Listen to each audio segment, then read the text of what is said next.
السلام علیکم پیارے بچوں، آج ہم سبق حج اور اس کی عالمگیریت کی مشق کا سوال نمبر 1 پڑھیں گے۔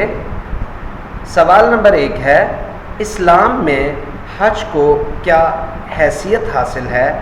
تفصیل سے بیان کریں۔ اس سوال کے بارے میں آج کے سبق میں ہم پڑھیں گے۔ پہلے بچوں، اس سوال کا جواب آپ کی اسلامیات کی کتاب کے صفحہ نمبر 13 یعنی 13 پر اگر آپ دیکھیں تو یہاں پر موجود ہے۔ بچوں، حج کے لغوی معنی ہے زیارت کا ارادہ کرنا، یعنی حج جو ہے وہ عربی زبان کا لفظ ہے، اور اس عربی زبان میں حج کو یعنی حج کا مطلب ہے یعنی زیارت کا مطلب ہے دیکھنا، کسی چیز کو دیکھنا۔ جیسے ہم خانہ کعبہ کو دیکھتے ہیں، ہم روضہ رسول صلی اللہ علیہ وآلہ وسلم کو اپنی آنکھوں سے دیکھتے ہیں تو ہم ان کی زیارت کرتے ہیں۔ تو زیارت کا مطلب ہوتا ہے دیکھنا، تو زیارت کا ارادہ کرنا۔ حج کا مطلب ہے زیارت کا ارادہ کرنا، یعنی دیکھنے کا ارادہ کرنا، اللہ کے گھر کو دیکھنے کا ارادہ کرنا۔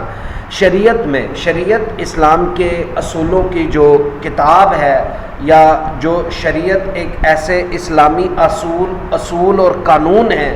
جن کے مطابق اسلام زندگی گزارنے کا طریقہ بتاتا ہے، تو اسی شریعت میں اسے حج اس لیے کہا گیا ہے کہ اس میں ایک مسلمان بیت اللہ شریف کی زیارت کا ارادہ کرتا ہے، یعنی بیت اللہ یعنی اللہ کے گھر کا، یعنی خانہ کعبہ جو ہے اس کو دیکھنے کا ارادہ کرتا ہے، زیارت کا ارادہ کرتا ہے یعنی دیکھنے کا ارادہ کرتا ہے۔ حج ہر بالغ یعنی جو جوان ہوتا ہے، ایک ہوتا ہے بچہ، ایک ہوتا ہے بالغ کہتے ہیں جوان کو، جس کی عمر تقریباً 15 16 یا 18 سال سے زیادہ ہو،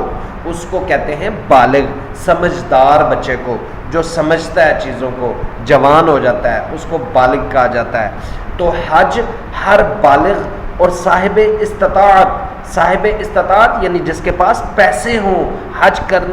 کرنے کے لیے جو اخراجات ہوتے ہیں، وہ اخراجات جس کے پاس موجود ہوں اس کو صاحب استطاعت کہتے ہیں۔ تو حج ہر بالغ اور صاحب استطاعت مسلمان پر زندگی میں ایک بار فرض کیا گیا ہے، یعنی جو مسلمان ہیں ان کے اوپر زندگی میں ایک بار حج کرنا فرض ہے، لیکن اس کے لیے ضروری ہے کہ ایک تو وہ جوان ہو، عقل مند ہو، سمجھدار ہو، اور دوسرا اس کے پاس اس کا خرچ بھی ہو، اس کے پیسے بھی ہوں، کہ جتنا خرچ ہوتا ہے حج کرنے کے لیے، جتنا خرچ چاہیے وہ اس کے پاس موجود ہو۔ تو ایسے شخص کے اوپر زندگی میں ایک دفعہ حج کرنا فرض ہے، ضروری ہے۔ قرآن کریم میں ارشاد ہے، لوگوں پر اللہ تعالیٰ کا یہ حق ہے کہ جو بھی استطاعت رکھتا ہو، یعنی جو بھی اس کے گھر جانے کی طاقت رکھتا ہو، پیسے ہوں جس کے پاس، اس کے گھر کا حج کرے، یعنی اس کے گھر کی زیارت کرے، اس کے گھر پہنچے اور وہاں پر جا کر حج کے مناسک ادا کرے، حج کرے۔ یہ اس کے اوپر فرض ہے زندگی میں ایک دفعہ۔ اور جس نے کفر و نافرمانی کی روش اختیار کی تو اللہ تعالیٰ سب اہل عالم سے بے نیاز ہے، یعنی اللہ تعالیٰ کو اس چیز کی ضرورت نہیں ہے، اللہ تعالیٰ کو کوئی ضرورت نہیں ہے، کوئی محتاجی نہیں ہے، کوئی یہ نہیں ہے کہ اس کی کوئی مجبوری ہے، وہ بے نیاز ہے، یعنی اس کی کوئی مجبوری نہیں ہے۔ بے نیاز اسے کہتے ہیں جو مجبور نہ ہو۔ اگر کوئی انسان پیسے بھی اس کے پاس موجود ہیں اور وہ سمجھدار اور عقل مند اور بالغ بھی ہے، لیکن پھر بھی اللہ کے گھر کا حج نہیں کرتا اور نافرمانی کرتا ہے اور کہتا ہے کہ میں حج نہیں کرتا، تو پھر ایسی روش اختیار کرنے والا، یعنی اس طرح کا رویہ اختیار کرنے والا جو ہے، اس سے اللہ تعالیٰ بالکل بے نیاز ہے۔ اللہ تعالیٰ کو کسی کی محتاجی نہیں ہے، کسی کی ضرورت نہیں ہے، ٹھیک ہے۔ اسی طرح حدیث شریف میں آیا ہے کہ جس شخص کو کسی بیماری یا واقعی ضرورت یا ظالم حکمران نے روک نہ رکھا ہو اور اس کے باوجود وہ حج نہ کرے، تو چاہے وہ یہودی مرے چاہے نصرانی، یعنی حدیث شریف میں یہ آتا ہے کہ اگر کسی انسان کو کسی مجبوری، کسی پریشانی